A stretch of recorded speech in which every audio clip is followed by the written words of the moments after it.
Am I the a-hole for leaving before my sister's wedding ceremony started and leaving someone else in charge of my responsibility? My female sister got married on Friday. She and I are twins, so we are very close and best friends. She is child-free while I have 2 kids, 3 male and 1 male. Obviously, she loves her nephews. She never mistreated them, but she is not a person who would accept being a babysitter for a day. She has never offered to help with anything, though it's her choice and I respect it. Not surprisingly, her marriage was child-free even for the family. She asked me to be her maid of honor, and I accepted. I was responsible for a few things at a ceremony and party. Nothing complex, but I asked another bridesmaid for help, so she was also on top of everything. My children stayed with my in-laws while my husband and I went to the wedding. About 10 minutes before everything started, I was there for 2 hours. My in-laws called saying that my youngest hit his head while playing with my oldest, and that they were taking him to the hospital. I despaired. Even though they said he was conscious, my heart was not at peace, nor my husband's, so we decided to go to the hospital. I talked to the bridesmaid and explained everything I had to do. She accepted, and when it was time to talk to my sister, she had a meltdown saying that I couldn't go at the most important moment in her life and asked if I was choosing him instead of her. I got really irritated and said, "Yes, I choose my son in the hospital." I left with her cursing me. My son is fine, but he got 2 stitches, without any internal trauma after they did exams. But we only left the hospital the other day because they preferred to put him under observation because he's very young. I preferred to stay away from my cell phone just like my husband. And when I got home, got several calls from different people, and I answered when I saw my sisters. She asked before how my son was, and when she learned that it was a minor injury, she started screaming saying that I abandoned her at the most important moment in her life. That she was without a family in her own marriage, no parents and grandparents. That I left my responsibilities to a person who did everything wrong and caused an embarrassment. And to make matters worse, I didn't even want to show up since my husband could stay in the hospital while I would at least share this moment with her. She called me several names, until my husband took the cell phone out of my hand and told her to get lost. I really could have at least gone to the party, but I wasn't going to make it knowing my baby's in the hospital. I can't help but feel bad for my sister. Am I the a-hole? Now for the top comments. This is one of those inevitable hurt feelings that aren't really anyone's fault situations. You had no choice but to go to your son's side as a head trauma can be really scary, especially when it's a child. Your sister is entitled to her hurt feelings about not having family on her wedding day, but she's overreacting and taking it out on you when you couldn't help it. Not the a-hole, and you're right. Your son's health and wellness are more important than your sister's feelings. Hard disagree. This is 100% the bridezilla's fault. I can't fathom how anyone with the slightest bit of compassion would fault a parent for wanting to see that their child is safe after a potentially serious accident. Not the a-hole. She started screaming saying that I abandoned her. She'd rather have you leave your child abandoned to stay with this grown woman? She's the a-hole. To quote my boss literally 3 hours ago, "If your family had a problem and you weren't distracted by it, I'd think less of you." This was part of him saying that he'd rather we just tell him if we have a problem than try to internalize it or go to someone else in the team because if he doesn't know, he can't give us any support. This. Also, I guess I'm the only person who doesn't see stitches and a concussion as a minor injury. I mean, it could have been life-threatening. Not the a-hole. Your sister needs to chill. Yes, it ended up being a minor injury, but it could have been worse. Always better to be safe than sorry. She sounds a bit like a bridezilla. Her first concern, earlier in the post when you left the wedding, was that you'd abandoned her and not whether your child was okay. I get that her day is important, but she's showing you where her priorities lie. Minor injuries do not require stitches. Nor do they require being kept at a hospital for observation. Minor in the sister's eyes. Next story. Am I the a-hole for saying I won't cuddle my infertile sister anymore? My sister Julie has tried to have a baby for 5 years. She had a miscarriage 2 years ago and outside that has been unable to get pregnant. My heart hurts for her. However, one thing I don't agree with is how my family has handled it. We're not allowed to talk about babies around Julie. Any kids younger than 3 can't come to family events that she'll attend. She won't attend baby showers, baptisms, etc.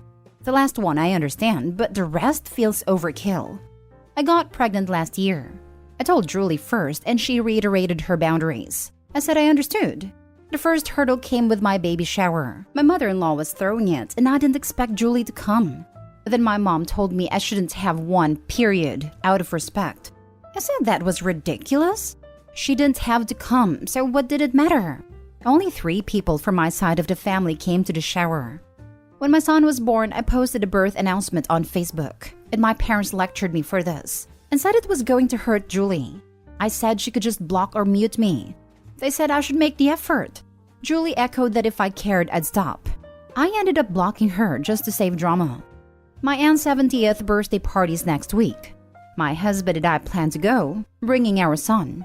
Julie called and asked if we were going. She then asked for me to get a sitter for our son. I said no. She doesn't want to miss the party, but my aunt is one of the few people who agree that Julie's boundaries aren't fair and wants my son there as she doesn't get to see him often. Julie got upset and started crying, saying that I was unfair. I finally snapped and asked what would happen when she got pregnant. Would we all be expected to shower her with the love and attention she's refused to give other people's kids? Will her baby be allowed to attend events? She said that was different. I said no, I'm not cuddling her anymore. My son exists, his family, and he's coming. She can decide if she wants to or not. My parents yelled at me for being mean to Julie. They offered to pay for a sitter, but I said no. It's not even her house. Am I the a-hole?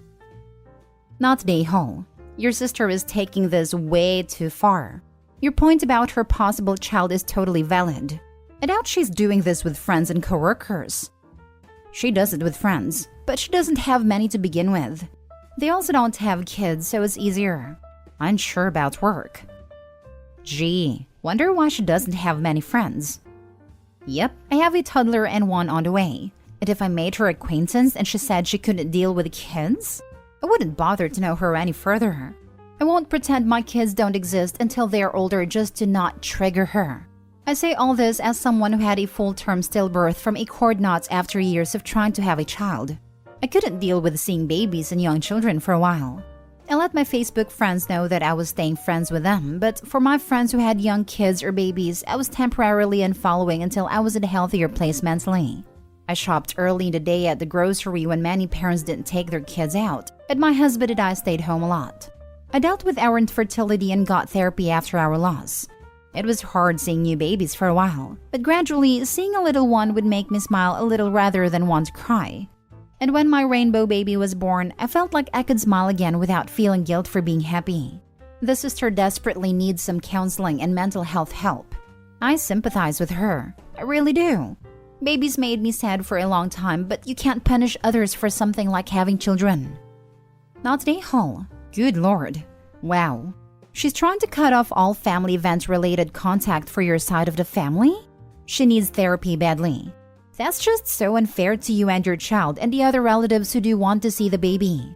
Tell your parents that if they want to see their grandson, they need to start treating him like a human being and part of the family, not a weapon pointed at your sister. Not the whole. You made some very good points to your sister, and I'm not surprised with what she said. Sunshine and rainbows if she has a kid, but for anyone else, your kids can't come or aren't allowed because it will upset me. It's total BS, and your parents are encouraging it. My wife and I had 2 miscarriages. Of course it's bad, but we had to move on. Your sister just doesn't want to. Yes, she needs therapy badly. It's as if her identity has now been wrapped up in her childlessness, as if she uses her family's pity and empathy to gain special attention. This is way, way beyond normal or healthy. Her parents are furthering the problem by continuing to indulge this woe is me situation, and have literally made Julie's infertility more a part of their lives than their own living grandchild. Next story. Am I the a-hole for telling my friend she should have thought before having kids if she wanted more freedom? My friend Isla, 26 female, and I, 26 female, have known each other since middle school. We applied to the same college and got in.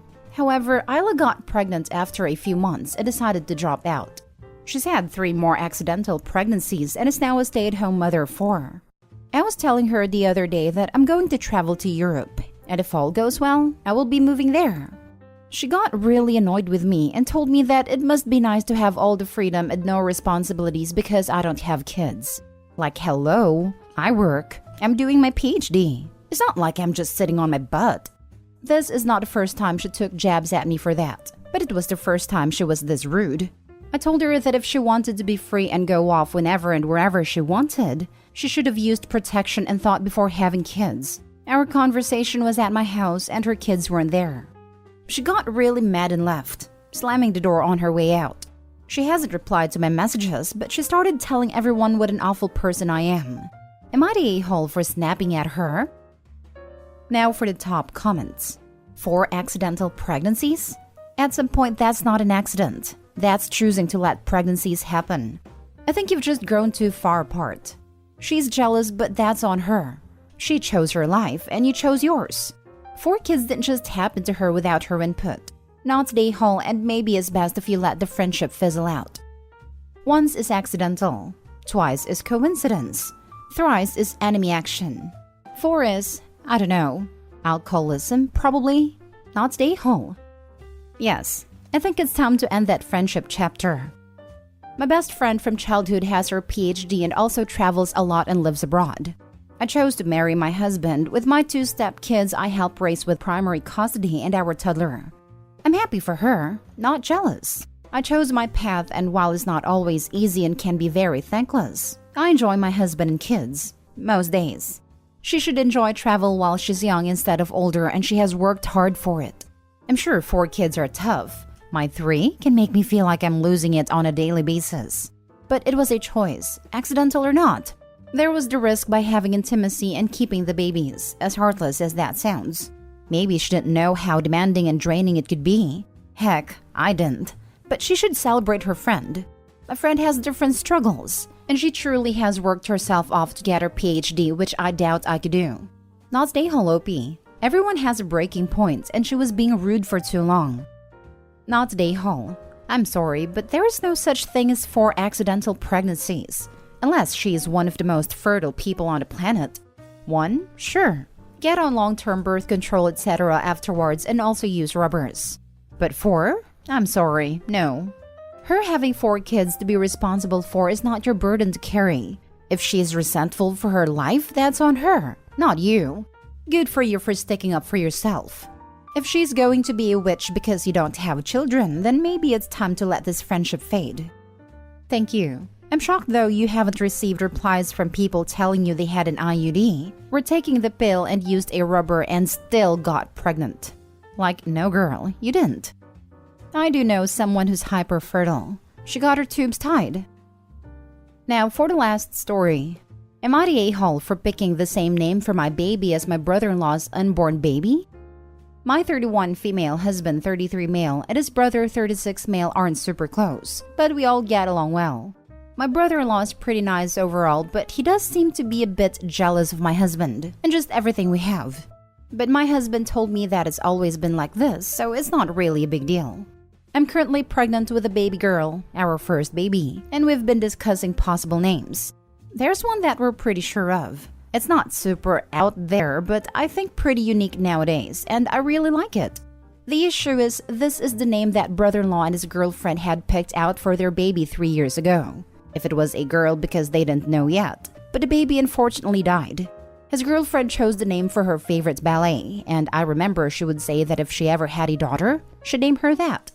We were at a family event over the weekend, and I mentioned that we had the name in mind. Brother-in-law looked kind of surprised and said that was the name they'd picked for their daughter. My husband said that we know, but we just thought it was a really nice name. Brother-in-law started saying if we could reconsider and that there are other names, and this one's really special to him. I said that we decided on the name, and he actually didn't even know if his baby was going to be a girl or a boy. He was upset and kept saying that we should reconsider. I got a little mad and told him that he doesn't own the name, and they should be hoping for a healthy baby rather than worry about names. Brother-in-law dropped it after that, but my sister-in-law, my husband's sister, told me and my husband that we don't care and we're intentionally hurting him. You're the a-hole. No, they don't own the name. That doesn't mean they're wrong that you should reconsider when you've clearly known for years that it's special to them. Especially when the mere fact you're having this argument shoots a gaping hole in your pretty unique reason for picking it, and you don't seem to have anything specially meaningful to counter that with. Okay, maybe I should have been clearer in my post. Sometimes when me and brother-in-law's girlfriend would chat, we just randomly go on the topic of wedding planning, baby names, etc. She mentioned that there's this name she likes, and if she ever had a daughter, she'd probably name her that. She had one for a son too. In fact, we didn't even know she was pregnant until after she died. I'm sorry, are you saying your brother's girlfriend died while pregnant? Edit, confirmed by the OP. So not only is she stealing the name of a dead baby, she's stealing it from a dead woman. Well, that obviously makes it okay then. Yikes on a bike. Also, this made me wince. I got a little mad and told him that he doesn't own the name and they should be hoping for a healthy baby rather than worry about names. The most insensitive thing she could have chosen to say, and I don't think for a second she didn't know how this sounds. OP, take your own advice. Given that you know someone whose baby died, which would have been your husband's and so your niece or nephew, put your brain back in your skull and engage it. I thought the same thing. The subtext is so mean, like, make sure this one doesn't die like your last one. Oh yes, there's a heck of a lot of subtext here. Well, the baby died, so I get dibs on the name now since you don't have a living baby and I do. So maybe if you are lucky someday you can be like me and have a baby that lives. Too bad for you. Better luck next time. Very mean girls type of vibe. Maybe this is the kind of person who would steal someone else's boyfriend and then be like, well, if you were more like me, you'd be able to keep your man. How about you work on you instead of being mad at me and maybe next time you'll have a chance. Ta-ta. Info. Are you going to accept you're the a-hole or were you just hoping for validation because you're going to do it anyways? Because you'd be a massive a-hole if you used the name. Edit. Oh dear lord. Turns out the girlfriend died with a baby too. Oh my god, this is so much worse than I originally thought. The word vile doesn't even begin to describe it. Shame on you. I literally need to take a breather because I am so disgusted on your brother-in-law's behalf. Shame on you. Frankly, it's concerning that someone with that level of apathy is going to be a mother. That poor child. To have a mother like this. It's worse than that. The kid has a father like this too. Not just this mother, but a father who is happy to name his kid the name of his brother's deceased baby.